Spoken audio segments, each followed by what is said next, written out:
I call Jackie Dean. Thank you, Mr Speaker, and what a joy it is to have the opportunity to speak for 10 whole minutes on the Statutes Amendments Bill. And while the Speaker cautioned the House that he had heard around the structure and provisions of a Statutes Amendment Bill, that was several speeches ago, but no, I'm not willing to incur his ire by going over yet again the purpose and procedures for a Statutes Amendment Bill. But what I will say, Mr Speaker, is that I was disappointed to hear that the Green Party exercised their right, if you like, and it is a right, and their ability to object to one of the clauses, and that was around the Remuneration and Services Act SOP. And I am disappointed that the Greens saw fit to withdraw their support from that clause, because I'm not entirely convinced that their support was withdrawn for what I would regard to be the right reason, because from my understanding of that SOP around the Members of Parliament Remuneration and Services Act, the SOP was put in to clarify a reference which was unclear as to how the travel entitlements for international airfares should be calculated. So in 2013, when this bill was with the Select Committee, the words lowest cost were added to the provisions, and I'm absolutely sure that right around the Select Committee table, each member from whatever party would have supported that approach, that with a travel entitlement, an international travel entitlement for a former member, of course, lowest cost would be a desirable starting point. However, it was not clear, and this was an error which created further uncertainty. So lowest cost, whilst being desirable, also created further uncertainty.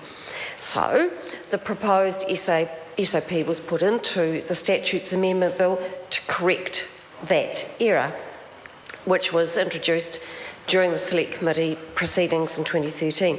But what it was doing, what that SOP was doing, that SOP in the bill on the Members' Remuneration and Services Act, which, in my view, I can be corrected. I'm sorry to interrupt the member, but the point that my hand gestures have been trying to indicate is this is no longer part of this bill, and so it is no longer done or relevant to be addressing for it. We have indulged the member for some time. What an excellent ruling. Thank you so much, Mr Speaker. That's wonderful. So, but I do, look, having embarked for so long on this point, well, yes, it's always a solution for everything, isn't there? If the Speaker just would indulge me for a further 30 seconds only, just to say that the Greens, that SOP was about honouring agreements and honouring entitlements for former Members of Parliament. It wasn't like we were sitting there feathering our own nests or anything of the sort. It was about honouring a prior agreement which the Green Party then saw fit to withdraw their support, and I do regret that. Thank you. I have wound up, and I want to thank the Speaker for his indulgence.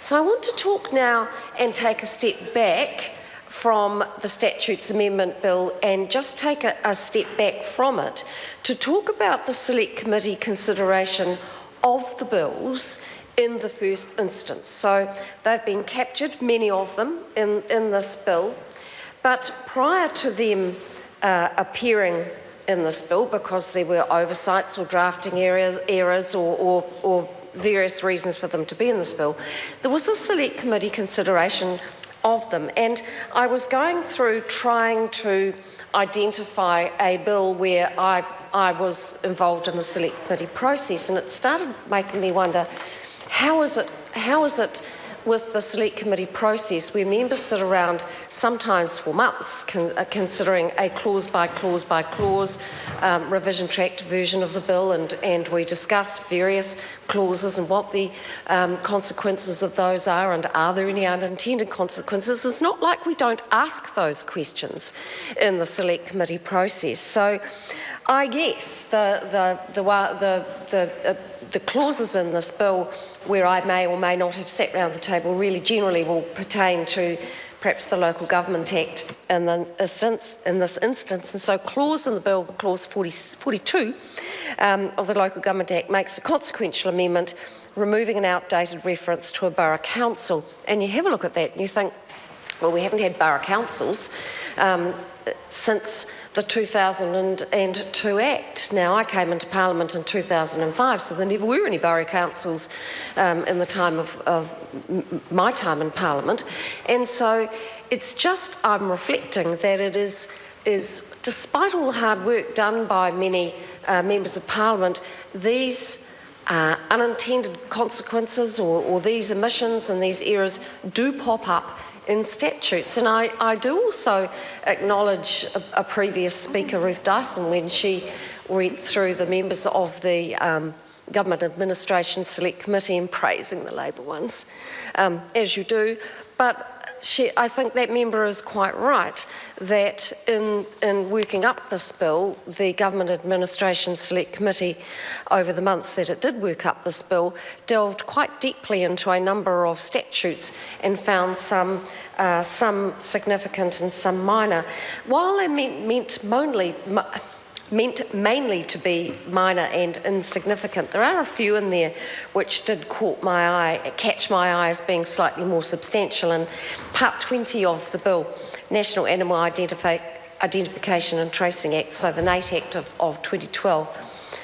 Interesting, Clause 63 in the bill, the amendment says it enables the NAIT, National Animal Identification and Tracing Organisation, to contract out its compliance and enforcement functions to its subsidiary or holding company. And you read it now in the bill and you think, well, that's obvious.